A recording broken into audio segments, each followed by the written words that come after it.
Kumusta mga kasayko?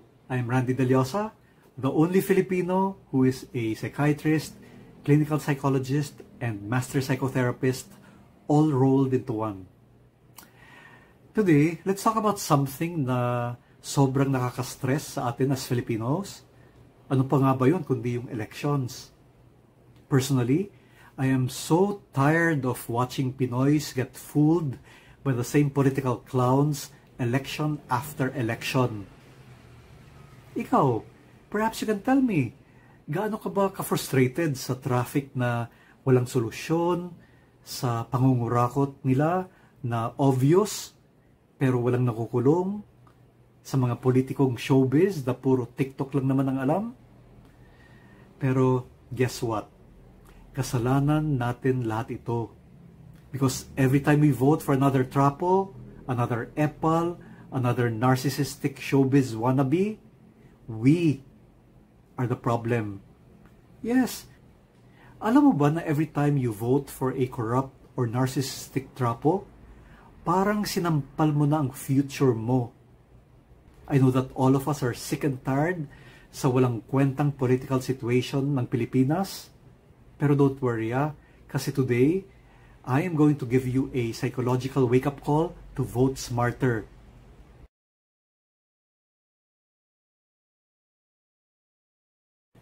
So, bakit ba paulit-ulit tayong bumuboto sa mga traditional politicians, populists, or obvious narcissists?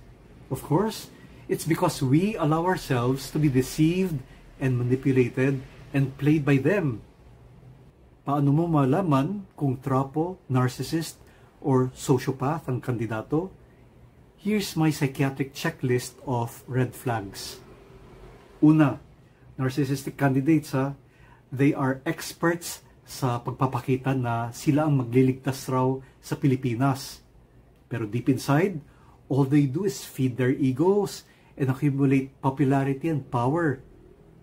These are the types who live luxurious lifestyles and go on frequent trips abroad using tax money while the ordinary Filipinos can't even buy enough rice for the day. Pangalawa, sociopathic candidates. They are charming, very likable naman, pero behind the scenes, they have zero empathy and they are pure evil. They lie, manipulate, and smile habang ninanakaw ang taxes natin.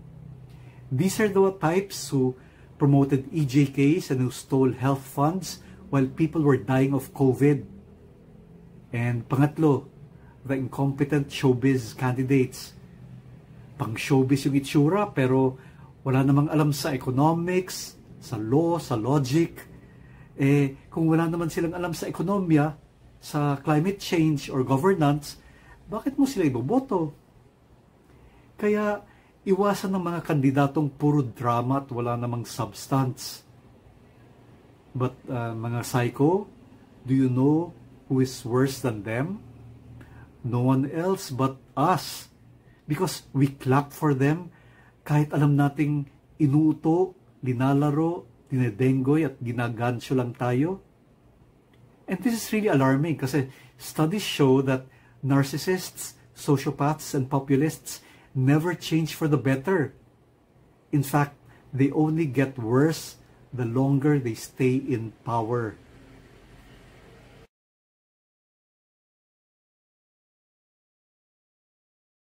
Let's be honest, pagod na tayo. Pagod na sa traffic, sa corruption, sa poverty, sa mga papogi projects na wala namang impact. We feel hopeless about the political situation in the Philippines, di ba? Psychologically, this is called learned helplessness. Parang sumuko na tayo dahil wala namang nagbabago eh. But here's the tea. Voting for the same old trapo politicians, populists, or ignorant politicians is like staying in a toxic, abusive relationship. Alam mo na ngang masama sa'yo, pero balik ka pa rin.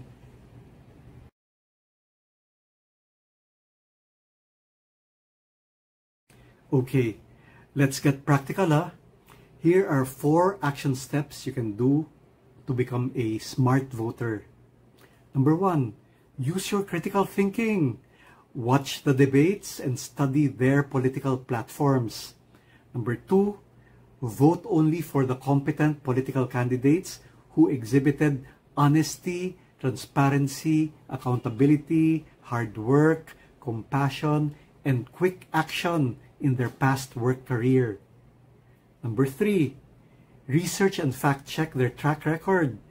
If a political candidate has the slightest history lang of dishonesty, corruption, or incompetence, i-cancel mo na siya kaagad. We don't need such politicians. Always remember that a political liar always remains a liar. A political thief always remains a thief. Huwag kang magpabudol sa kanila.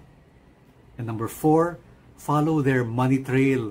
Find out how these politicians amass their wealth, even if they were in public service.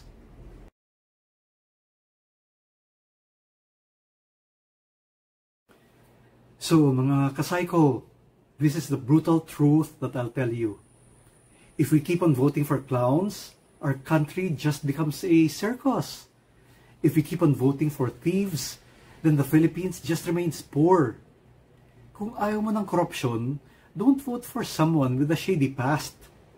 Kung gusto mo ng progress, vote for someone with a brain, not just a fan base. This is how we break the cycle of mediocrity in Philippine politics. So, listen to me very carefully. If you vote for another corrupt, incompetent, or narcissistic politician this election, you have no right at all to complain for the next 6 years. Alam nyo, the Philippines isn't hopeless. It's just waiting for us to step up. Stop voting for corrupt or narcissistic trapos. They're not your saviors. They are our stressors. So to end, ako si Randy Deliosa reminding you, by voting for the right political leaders, the country you save will be your own. Till our next video, mga kasayko, God bless and take care of your mental health.